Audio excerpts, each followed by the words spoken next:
Well, small businesses across Victoria have been busy preparing their cafes and restaurants to reopen this week today, in fact, to larger groups of people. For many, they've done the deep cleaning required, they've restaffed their rosters, brought in all the fresh produce and were good to go until the Premier held a press conference on Saturday and put everything on hold. Here's a few of the comments from people today. We're supposed to have like 50 people, but they haven't changed the restrictions, so we had to change all the roster, cut all the staff. We had hired 3 new people, but you know, it's nothing really we can do at the moment. Well, yeah, on the weekends it's quite frustrating to deal with people because weekends everyone wants to enjoy their weekend with brunch, and a lot of people come at the same time, and we have to deal with a high volume of customers, and we have to turn them away.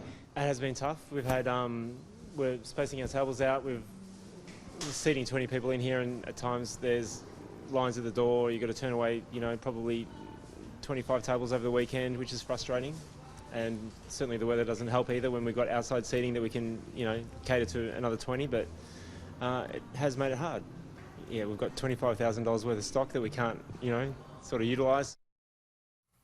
Joining me now is someone who's already been hit hard by months of COVID restrictions, and to say he's unhappy about the Premier's abrupt about-face on Saturday would be an understatement. Chef Shane Delia, the Managing Director of Delia Group and owner of the wonderful restaurants Maha and Biggie Smalls, joins me now from Melbourne. Shane, a lot of us aren't in the restaurant game, and we certainly go to restaurants when we can, but give us a sense of what it meant in practical terms for you to have geared up to reopen today on Monday with larger numbers, but to get notice on Saturday that that would not go ahead. What did it mean?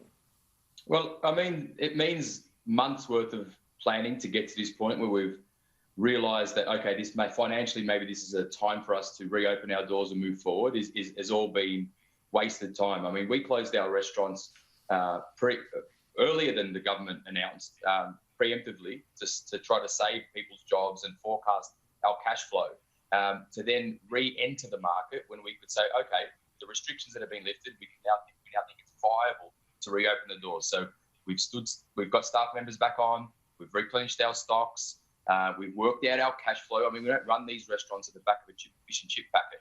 We actually sit down and work out what's financially viable. We've got deferred payments, we've got deferred BAS, we've got deferred mortgages. So we've worked out, yes, now is the time to re-enter. So now I get told that's not the case. It's going to have huge implications, not just on me, but on my staff, on their families, on everybody.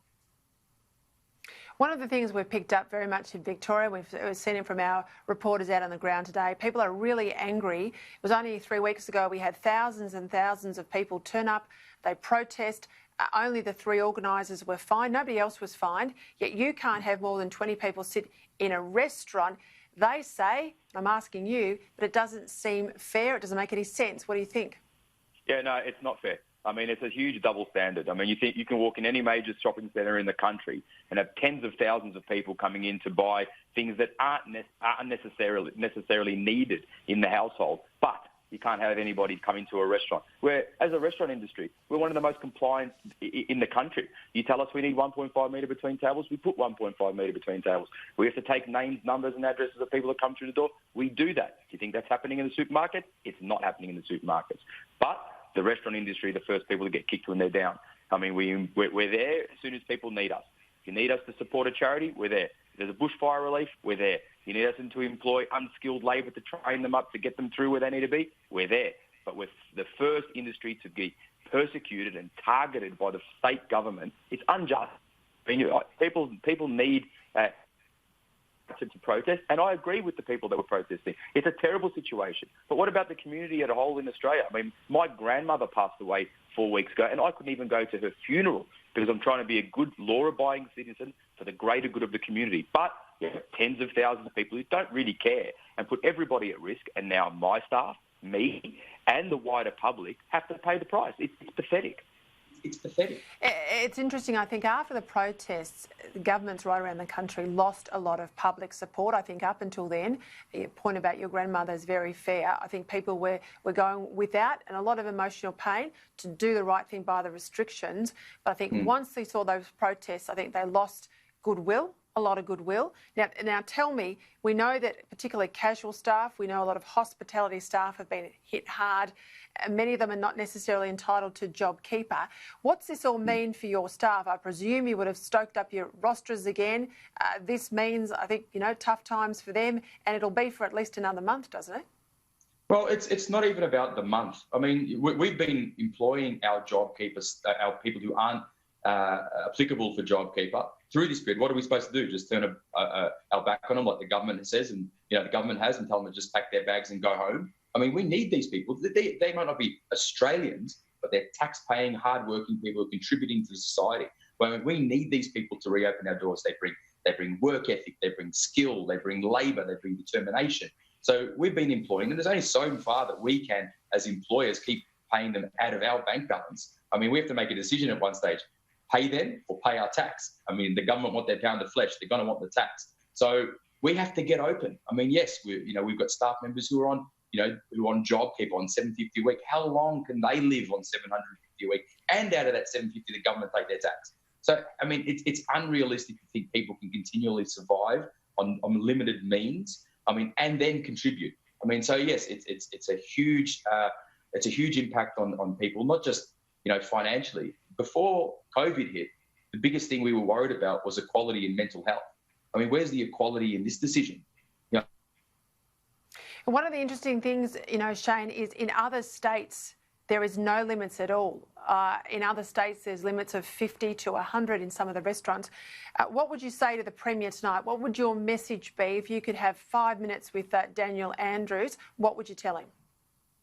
I think that if he's a true, Melburnian, if he's a true Victorian, he'd understand that the core of Victoria has always been hospitality. If we are going to be one of the industries that lead us through this recession, he needs to start supporting us and let's start listening to us and understanding that we're here beside him for this fight. Don't turn us against him, because he needs us, but we need him right now. Shane Delia, thank you very much for your time, and terrific restaurants, Maha and others. I've been there myself. Good luck, and I hope you get the doors open sooner rather than later. Thank you.